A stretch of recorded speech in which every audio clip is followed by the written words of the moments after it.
Good morning and welcome to West Shore Unitarian Universalist Church. My name's Diane Alcorn and I am the Membership and Engagement Coordinator here. If this is your first time visiting with us, welcome. We're glad you took the time to join us here. If you'd like more information about our church and our worship community, please feel free and send me an email. In the meantime, again, welcome. We're so glad you took the time to join us.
Welcome to West Shore Unitarian Universalist Church, a spiritual community whose hope is audacious and whose vision is for a more equitable and just world for all. I'm Reverend Anthony Makar, Senior Minister of this wonderful community, and joining me this morning are Dave Blazer, Music Director, Meghan Ross, Director of Religious Education and Engagement, Judy Montgomery, Worship Associate, Larry Wise, and Michael Hockman, who are our worship tech folks making this live stream possible. As the old year fades and we enter the new year of 2021, we are pleased to invite you into this space which is connecting people in Cleveland and beyond to our welcoming community. Often the world is not so welcoming. Often the values of the world are neither loving nor just. So, may this worship hour be one where our souls are fed by a wisdom and a passion that remind us that life does not have to be that way, that there exists a larger love in every human heart urging us on to what is better. Let this larger love stir in our midst this morning. May we feel its power. May we be changed by it. A special welcome to you if you are a newcomer to our community, gay or straight, cisgender or transgender, black, brown, or white, you are welcome here. Our West Shore regulars would love to have the chance to greet you, and will do so if you indicate on the Facebook chat that you are new or relatively new. If you happen to have any questions and would like to chat with a live person, West Shore's Member and Engagement Coordinator, Diane Alcorn, would love to reach out.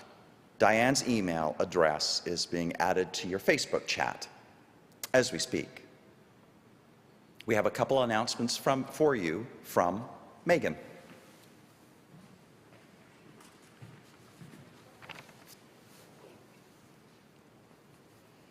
Good morning and Happy New Year. I'd like to remind you that religious education classes for children and youth will resume next Sunday, January 10th. If your child has not been attending this year, maybe the new year is a good time to start. Our kids in grades kindergarten through 6 will be exploring the theme of imagination this month. Our 7th through 8th graders will be learning about Islam, and our high school group is planning some service learning and a service project. So I hope you'll join in, and I hope to see lots of faces next week on Zoom. Another reminder is that you can sign up to host the Traveling Chalice. The sign-up link will be put in the Facebook chat in just a moment, However, if you're not very tech savvy, that's okay. Feel free to call the church office and I'll be happy to get you set up. Thank you. Thank you, Meghan. Once again, welcome to this new day. You know, every week we light our chalice, symbol of our Unitarian Universalist faith. It is a beautiful reminder that no matter what the events of the past week have been, the gathered community that is West Shore Unitarian Universalist Church is a source of stability and meaning, and we can depend on it. In that spirit, we now say our chalice lighting words. This is our chalice. In many separate rooms, we light one flame, flame of passion, flame of compassion, flame of humor, flame of style. We do not accept merely surviving. Let our mission be to thrive.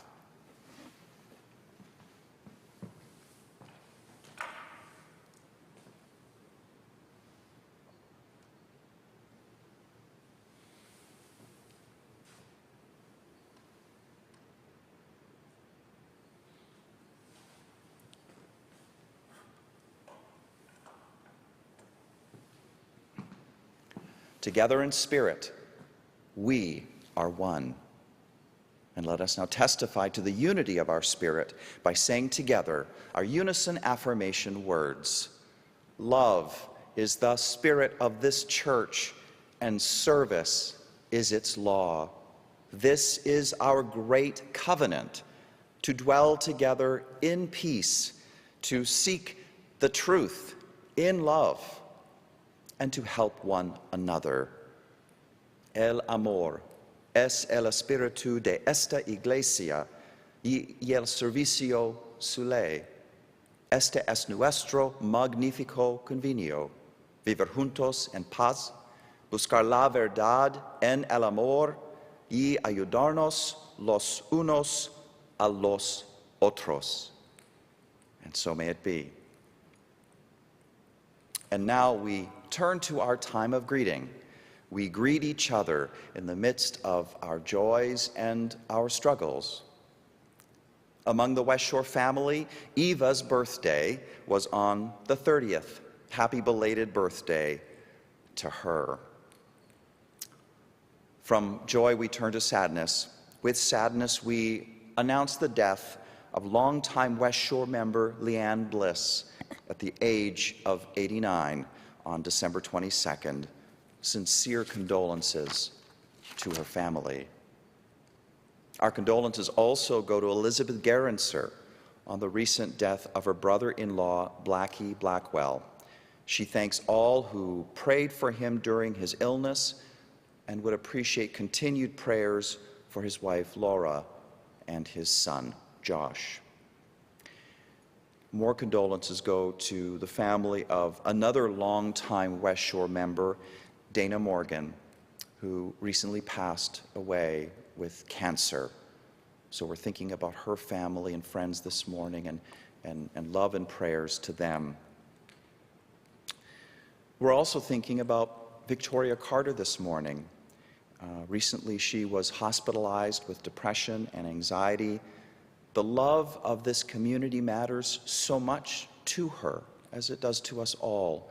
And so she has asked for your thoughts and your prayers. And in the weekly e-news, we will have an address that you could send cards to her using that address. So that will be coming out shortly.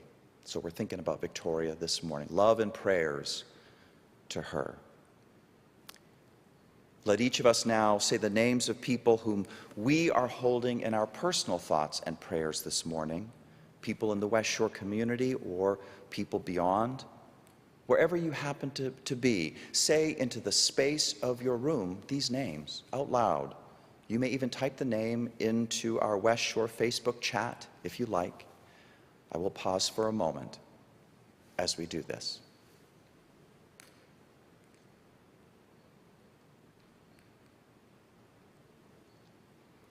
This has been our greeting time. Our greeting time when we are called out of the 24/7 ordinary world into a time of peace and nurturance. The year 2020 now gives way to the new year of 2021. And so we say, ring out wild bells, let the old year die, and ring in the new. And so let us sing that hymn together, number 58, Ring Out Wild Bells.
Good morning.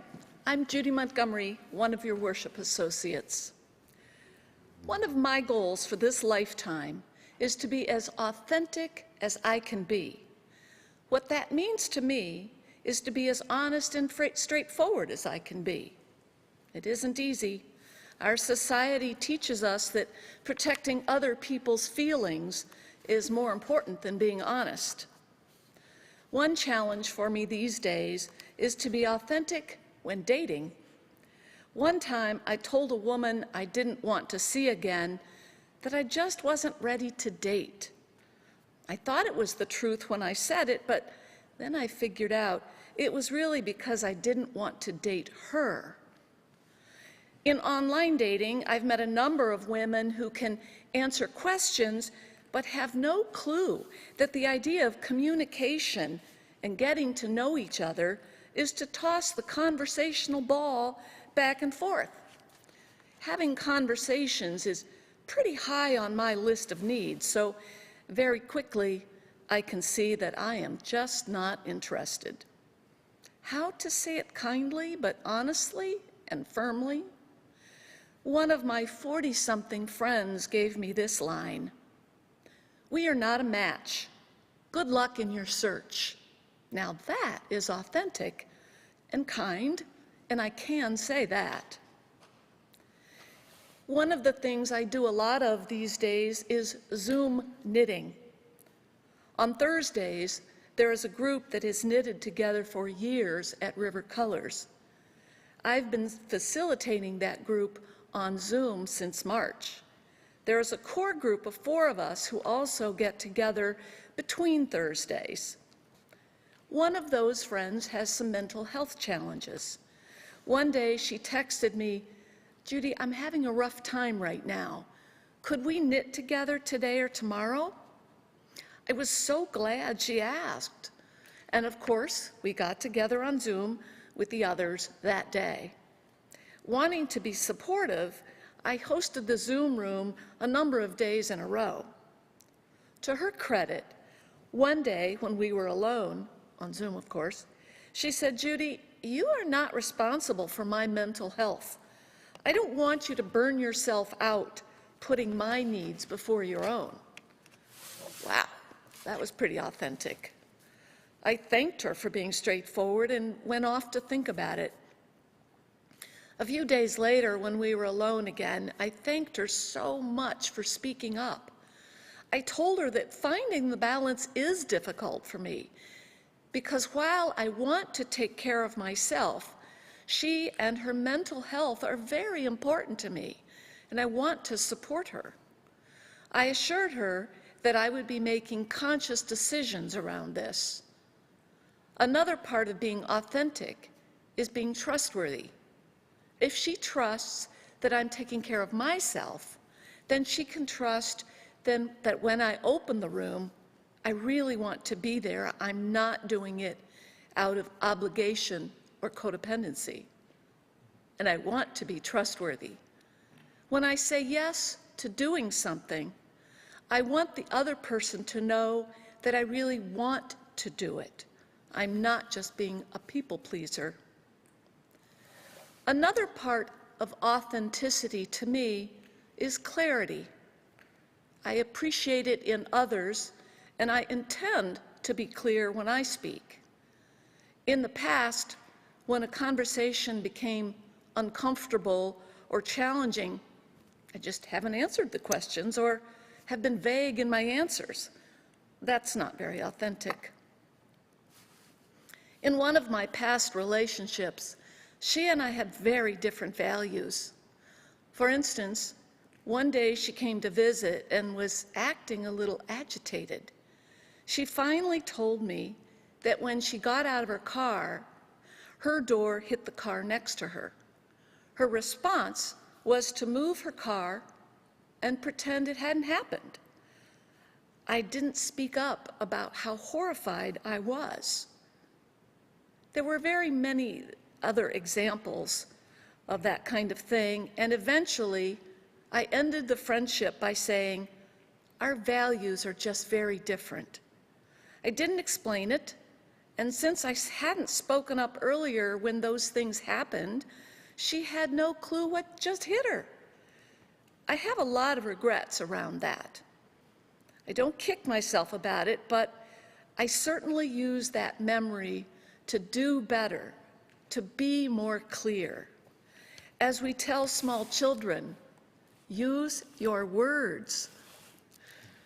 When I shared with my knitting group about speaking on this topic, one friend who works as a coach to teachers and schools said her mission is to champion authenticity, creativity, and clarity in herself and others. Yes, that sums it up nicely. My goal is to champion authenticity, creativity, and clarity in myself and others.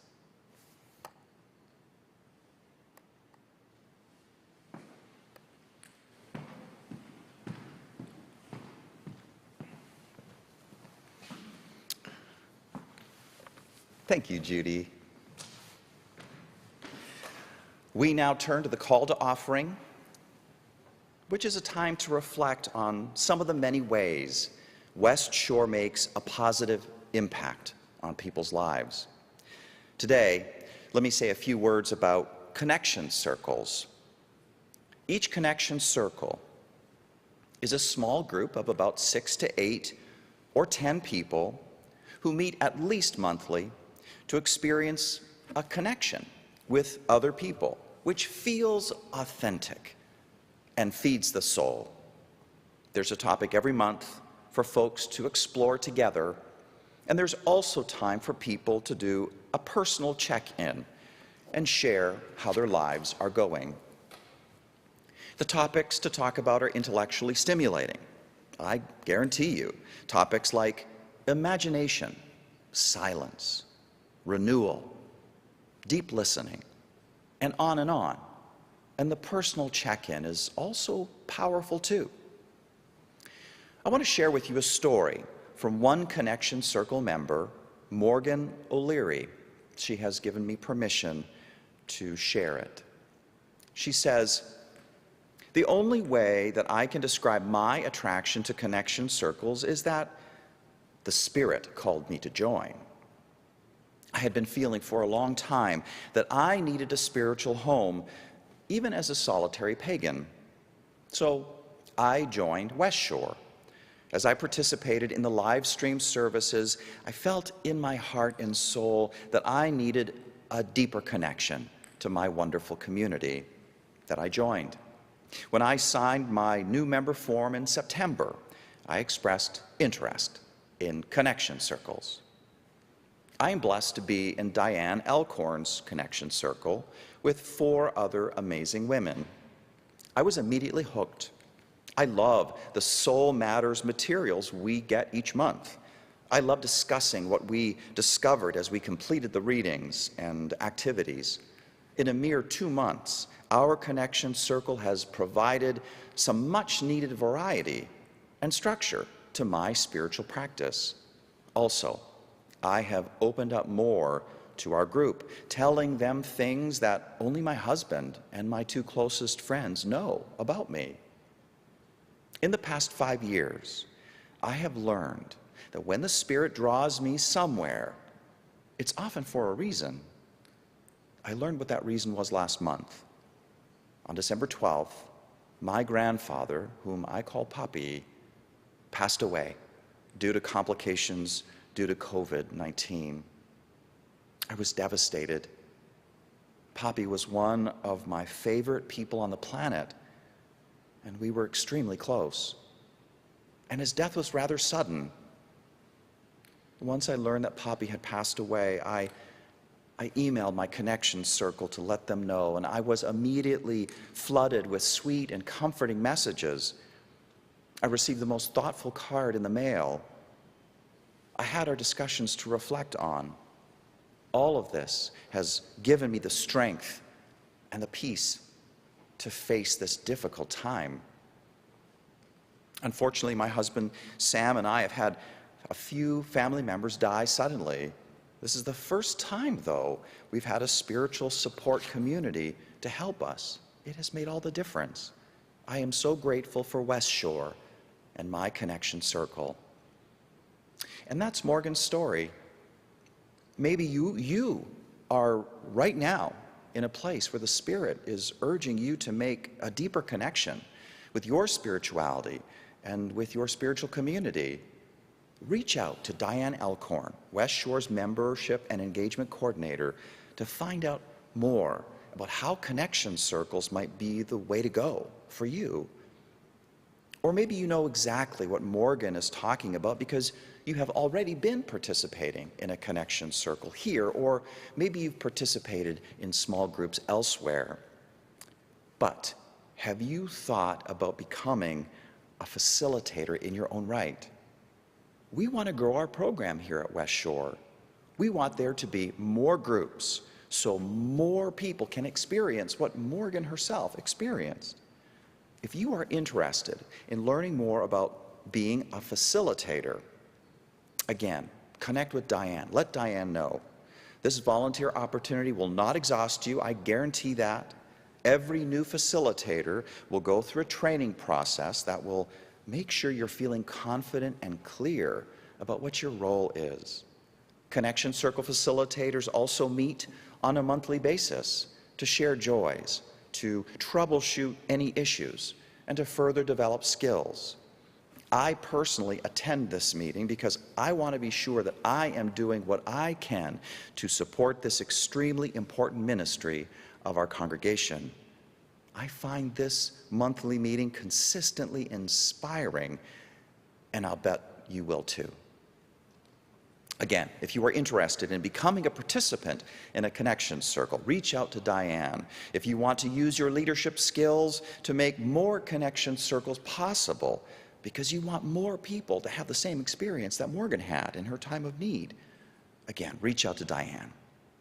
And finally, thank you, West Shore, for your gifts of energy and money, which make West Shore possible to begin with, together with programs like our connection circles.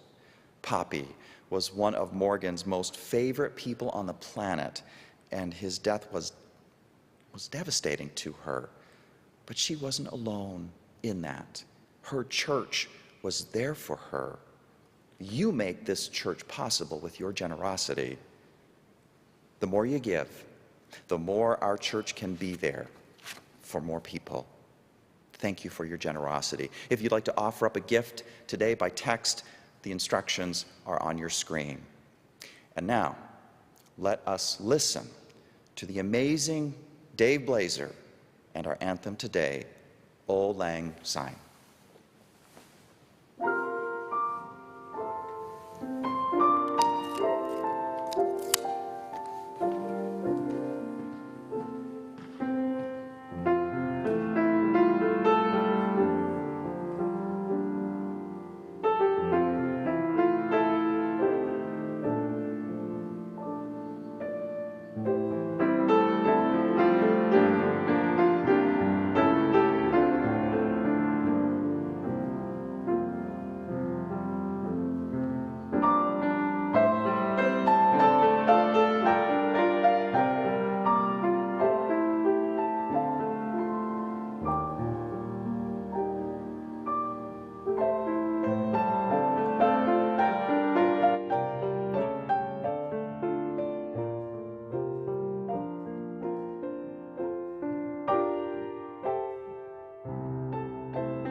And now let this meditative moment we move into be a moment of peace and beauty.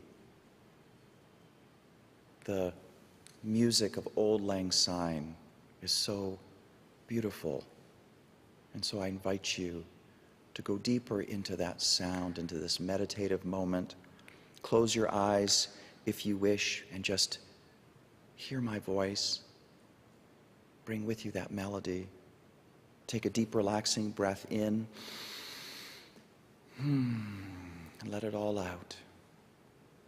Do that one more time.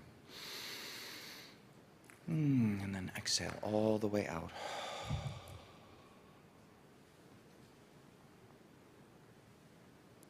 From Quaker educator and activist Parker Palmer come these meditative words about the depth dimension of our lives, or what he calls the soul. He says, how are we to listen to our lives is a question worth exploring. In our culture, we tend to gather information in ways that do not work very well when the source is the human soul. The soul is not responsive to subpoenas or cross-examinations. At best, it will stand in the dock only long enough to plead the Fifth Amendment. At worst, it will jump bail and never be heard from again. The soul speaks its truth only under quiet, inviting, and trustworthy conditions. Conditions perhaps like the music we heard just a moment ago, Auld Lang Syne. Take this image with you of the soul needing to feel safe so that it can speak. Take that image with you as now we enter into the wise silence.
When I was 8 years old, I saw a movie entitled Escape to Witch Mountain. People called me Tony back then, and it just so happened that one of the movie's main characters was a boy also named Tony, about my age, together with his sister named Tia. Tony and Tia were brother and sister orphans who had suppressed memories of their past, but they knew that they must have come from somewhere special because they had psychic powers. Tony could move things with his mind, and Tia could unlock any door by touch and communicate with animals. I sat there in the dark, movie playing, eyes wide open, just drinking it all in. Their narrow escape from the horrible juvenile detention home, their breathless journey towards a place called Witch Mountain, where they believed they would discover their true identity, and evil Lucas Duranian, who was hot on their tail. I hated him. His only interest was to enslave them and capitalize on their paranormal gifts. Every close call they had with this guy made me squirm in my narrow theater seat and bump my brother beside me or my father. And that day, a lot of the popcorn in my bucket was sent flying everywhere. To this day, I continue to be an entertaining movie date. It was hard falling asleep that night. I had seen something and heard something in that movie that made me want to drop whatever it was that I was doing in my life and go and find my real family. Didn't matter that I was sleeping in a bed in Peace River, Alberta, Canada, and had no idea where my personal Witch Mountain was. I just wanted to go. I just wanted to leave. I lay there in my bed, and I felt inside myself as deeply as I knew how. I was looking for the same kind of power that Tony in the movie had. I gathered up my will. I told myself to believe, and that if I believed, my body would rise up off the bed like a feather, like a miracle. Finally, I would have hard evidence and indisputable reason for why I had always felt like an orphan in my life, why I had always felt like a stranger in my family and in my world, why I had always felt like I was meant for something else.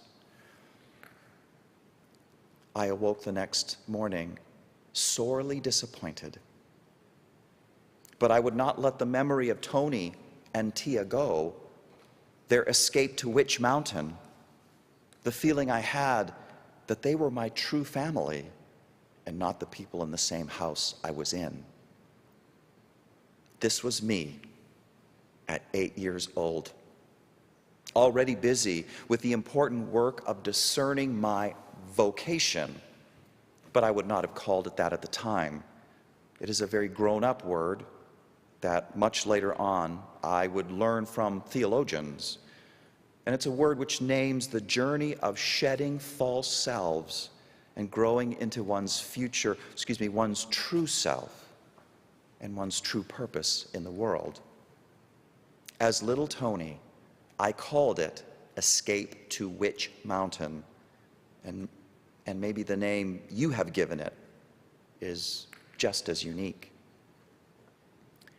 We're talking about finding the way home today as an old year passes and a new year begins, and with it, new opportunities, new possibilities.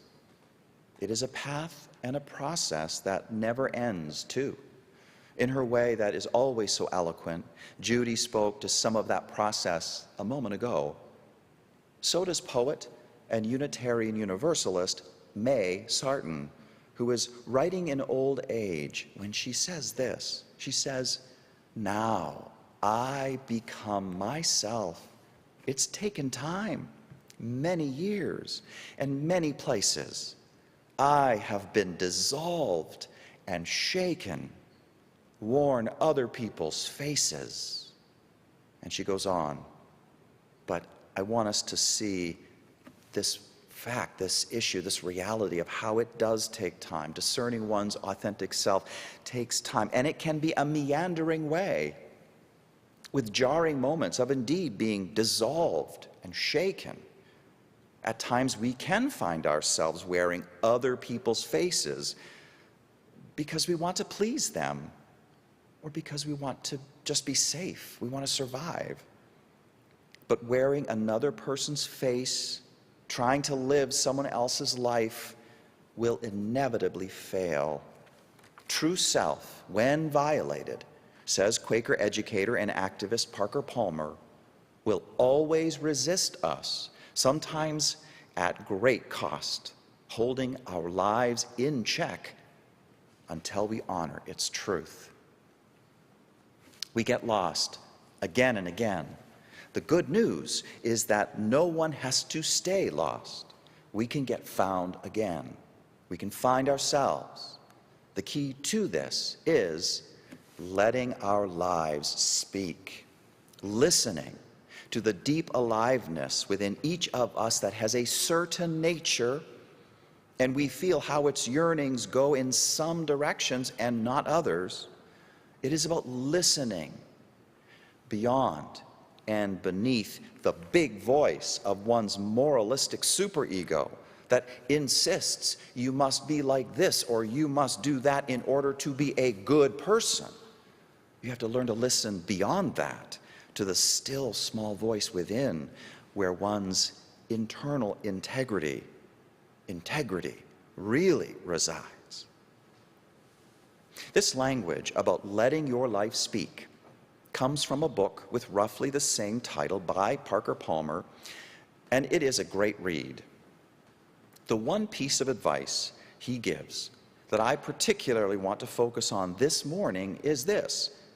When he says, when we lose track of true self, how can we pick up on the trail? One way is to seek clues in stories from our younger years, years when we lived closer to our birthright gifts. I encourage you to do that as you continue your personal journey of becoming authentically yourself. And right now, I want to get back to the kid I was when I used to be called Tony to demonstrate just what this spiritual exercise that Parker Palmer is recommending looks like in action. 3 years after seeing Escape to Witch Mountain, 3 years after that movie cut through all the trivia of my regular world, and I heard the call to my true home through it, and I just wanted to drop everything and go there. 3 years later, my fascination would settle on something else. On a paperback I carried with me pretty much everywhere I went, entitled 50 Great Short Stories, edited by Milton Crane, a name I thought hilarious.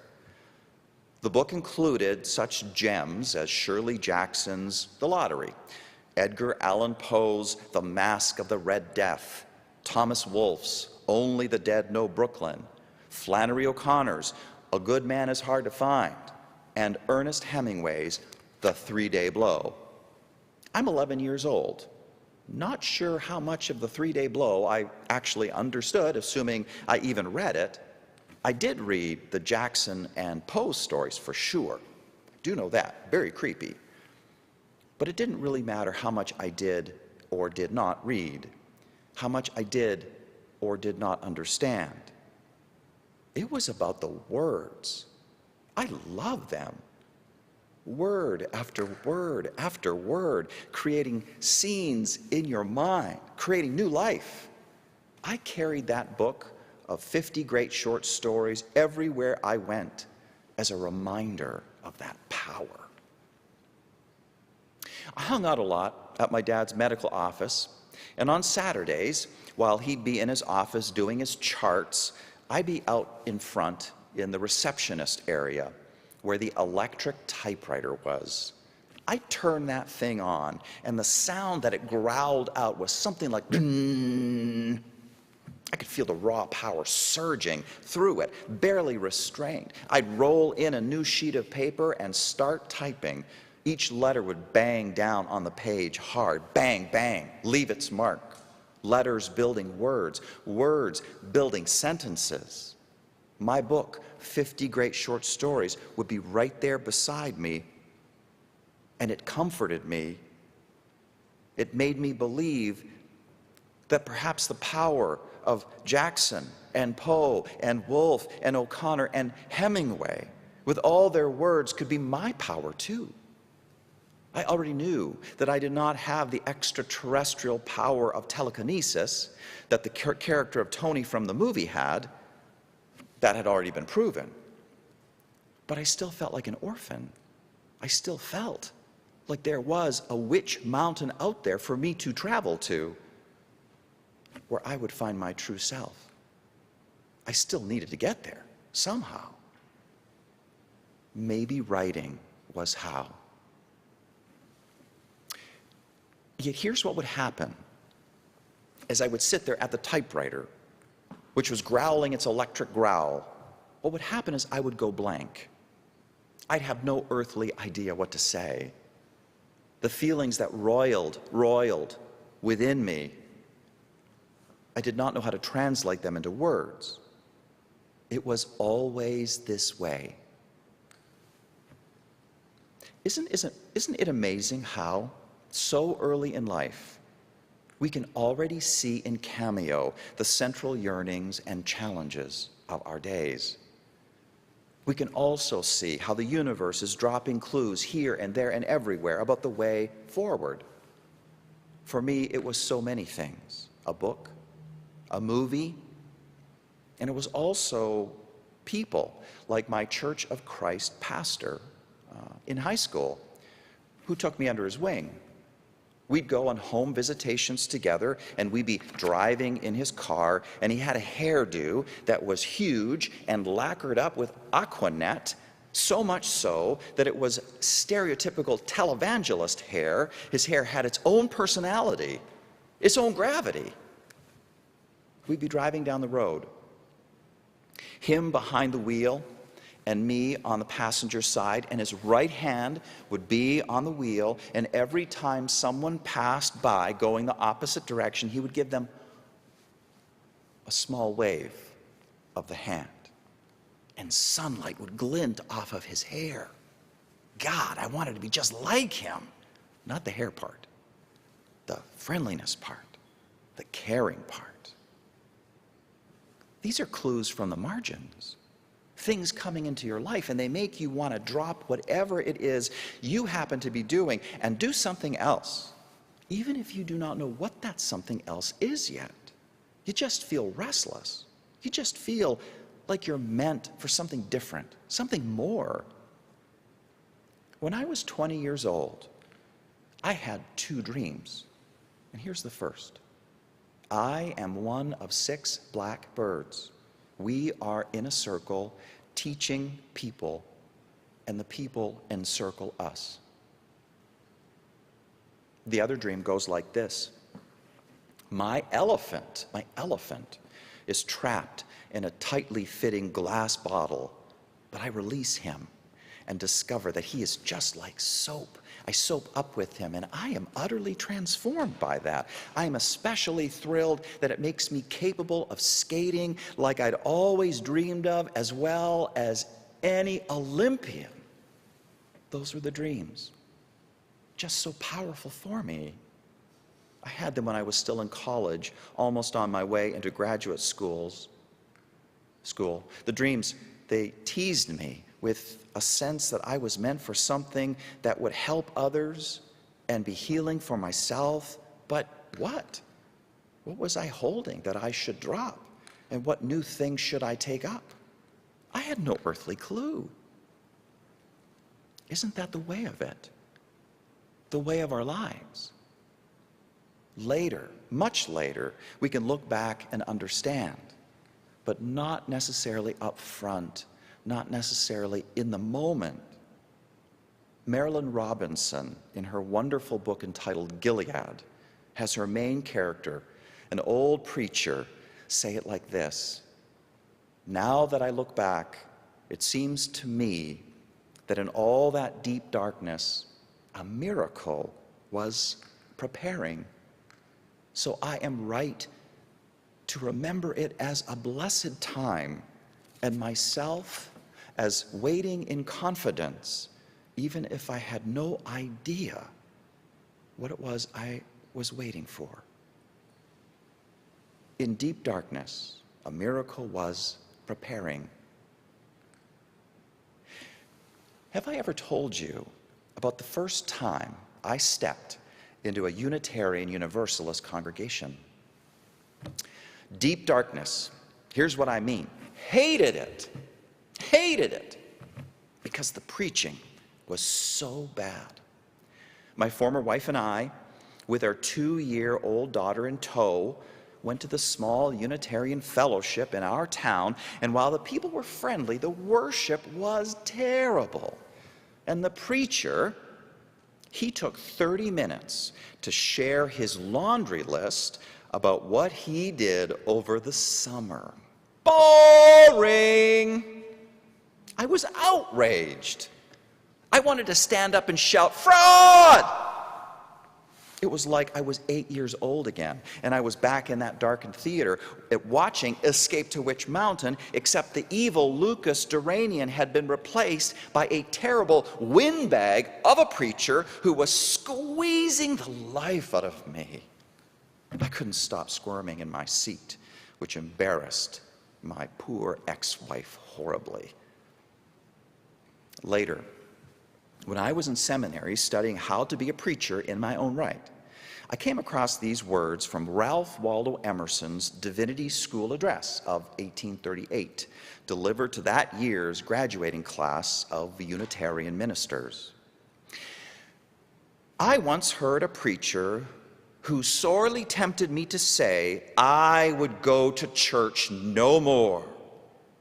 Men go, thought I, where they are wont to go, else had no soul entered the temple in the afternoon. A snowstorm was falling all around us. The snowstorm was real, the preacher merely spectral, and the eye felt the sad contrast in looking at him and then looking out of the window behind him into the beautiful meteor of the snow. He had lived in vain. He had not one word intimating that he had laughed, or wept, or was married, or was in love, had been commended, or cheated, or chagrined. If he had ever lived or acted, we were none the wiser for it. The capital secret of his profession, namely, to convert life into truth, he had not learned.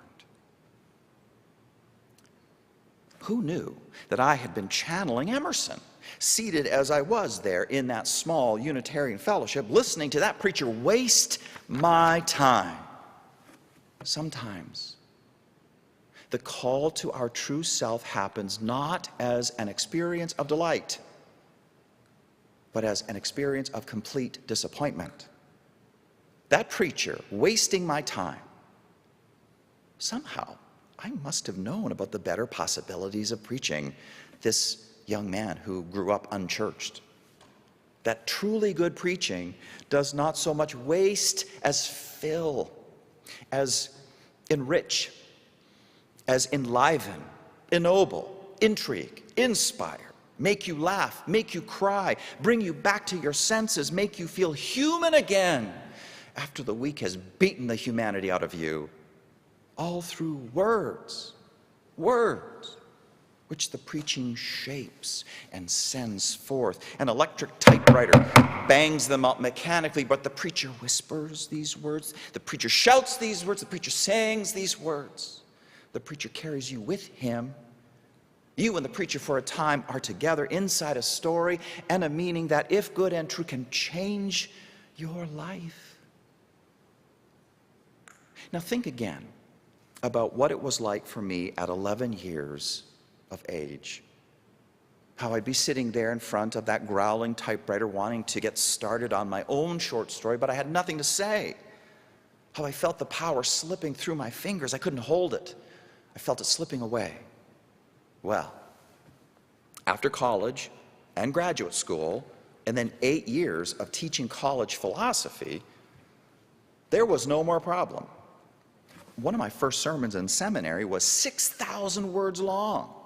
Keep in mind that for me, a 20-minute sermon consists of roughly 2,000 words. It was one whole hour of me holding forth. I was talking about the spirituality of imperfection. I had a lot to say, apparently, about imperfection. But at least, finally, I could feel the power flowing through me. I couldn't levitate like Tony from the movie, and it didn't look like writing short stories was in the cards for me. But preaching was. I had found my witch mountain, the home that my 8-year-old self yearned for, was finally found.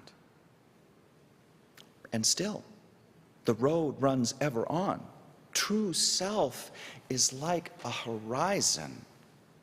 It gives us a definite direction, but it is also ever receding. I am on to my next witch mountain, and the next, and the next. It's about spiritual beings having a human experience. What home is, what authenticity and integrity mean. It's always in process and never fully achieved. True for me and true for you. Not too long ago, I used the following story in a sermon, and you may remember. A man traveling through the mountains suddenly found himself being chased by a huge, hungry tiger. He ran and ran until he came to the edge of a cliff. There, with nowhere else to go, he caught hold of a thick vine and swung himself over the edge. Above him, the tiger paced and growled. Below him, he heard a sound and looked down to see yet another tiger waiting for him at the bottom of the ravine. Then he heard the faint sounds of something scrambling out of the cliffside, coming close. Mice, 2 of them, one white, one black. They positioned themselves just beyond his reach and started gnawing at the vine. At this, the man started to panic. They were eating through that vine way too quickly. But then something else caught his attention, a completely unexpected, fragrant smell. A wild strawberry, a big one, growing out of the cliff nearby. Holding on to that vine with one hand, he reached and picked that berry with the other. And how sweet it tasted. That's the story. And I can only hope that in the midst of your hectic days, in this new year of 2021, mice nibbling your nerves away, tigers above, tigers below, something will come to you that helps you get a glimpse of your true self. Perhaps it will be a sermon. Perhaps you will remember a story about your life when you were 6 or 8 or 10 years of age. And there are clues there about your nature, your unique inclinations and yearnings and desires. Perhaps. Whatever it is, no matter how lost you may feel in your life at the time, reach for that strawberry. Reach for that strawberry. Reach out. Take a bite. We get lost again and again. The good news is that no one has to stay lost.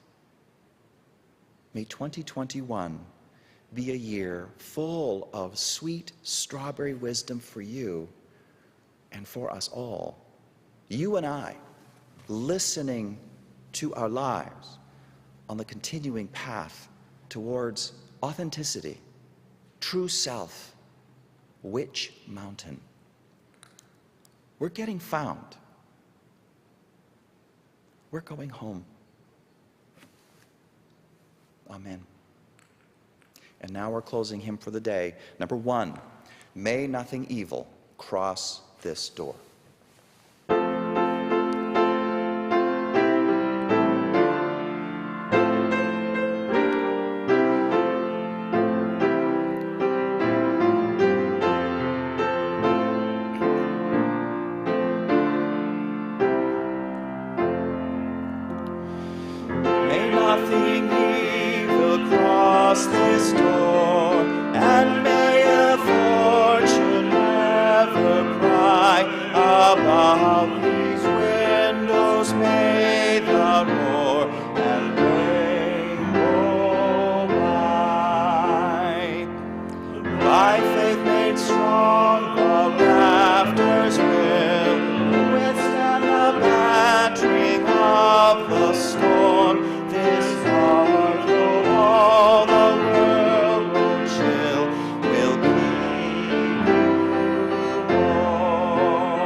Now bring your chalice close to extinguish it.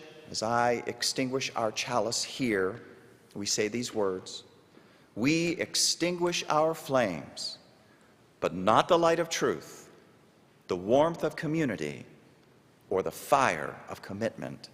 These we carry with us until we meet again.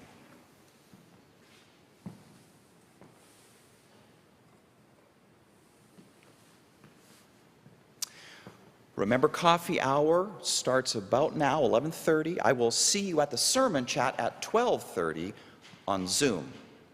And now the benediction.